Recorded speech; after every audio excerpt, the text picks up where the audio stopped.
Wireless बिजली, मुस्तकबिल की बिजली की तरसील।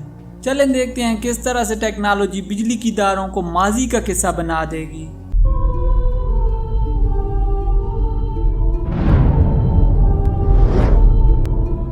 खसूसी नोट: पल्स फ्रीक्वेंसी वाले मकनातीसी मैदान इंसानों और जानवरों से मुतामिल नहीं होते, जिसकी वजह से इनका इस्तेमाल करना महफूज है।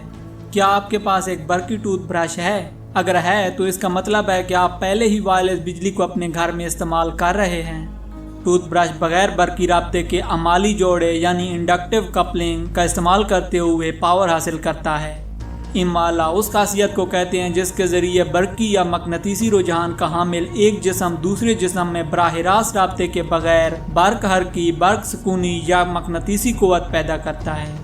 जब किसी चार्जिंग यूनिट में तारों के गुच्छे से मेन लाइंस की बरकी रूह गुजरती है तो उसके नतीजे में वो उतरने चढ़ने वाला मकनातीसी मैदान पैदा करती है। इस तरह टूथ ब्रश के अंदर मौजूद दूसरे लच्छे में बरकी रूह पैदा होती है। यही उसूल उन चार्जिंग मैट्स में काम करता है जो फ़ोन्स और कैमरों को करीब से पावर बहम पहुंचाते हैं। लेकिन समझने की बात यह है कि ये इंडक्टिव कपलिंग सिर्फ बहुत ही करीब से काम करती है, बल्कि यूं कह लें कि जैसे चंद ही मीटर दूर जाते जाएं वैसे ही मकनातीसी मैदान तेज़ी से ख़त्म होते जाते हैं। एक हल ये है कि गमाग यानी रेजोनेंट को इसमें डाला जाए।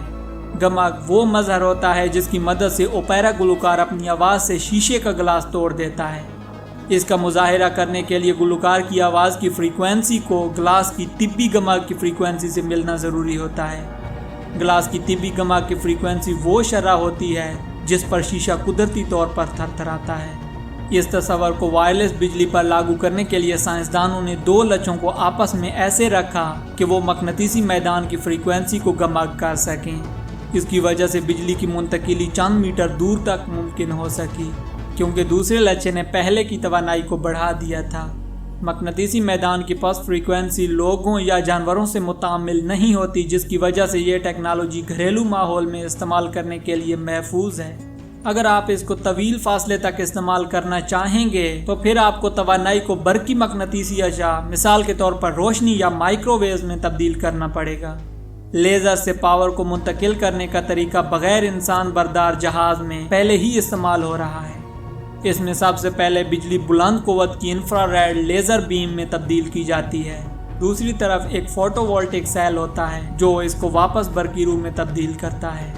माइक्रोवेव्स के ज़रिए से मुंतकिल करने में भी यही तस्वुर इस्तेमाल किया जाता है। इसमें तवानाई को माइक्रोवेव्स में तब्दील किया जाता है और फिर एक दुरुस्त करने वाले एंटीना की मदद से इसको वापस बरकी रूह में लाया जाता है। अगरचे ये तरीका ज़्यादा मुअस्सर है, ताहम इसमें लेज़र बीम के मुकाबले में ज़्यादा भारी आलात दरकार होते हैं। वायरलेस की तारीख, अहम वाक़यात। 1893 निकोला टेस्ला ने पहली मरतबा वायरलेस बिजली का मुजाहिरा अवाम के सामने किया, अगरचे ये बहुत ज़्यादा गैर मुअस्सिर थी। 1968 पीटर ग्लासर ने खला में शमसी तवानाई को काबू करके वायरलेस बिजली को ज़मीन पर मुंतकिल करने की तजवीज़ पेश की, जिसके साथ ही खलाई शमसी पावर स्टेशन की पैदाइश हुई।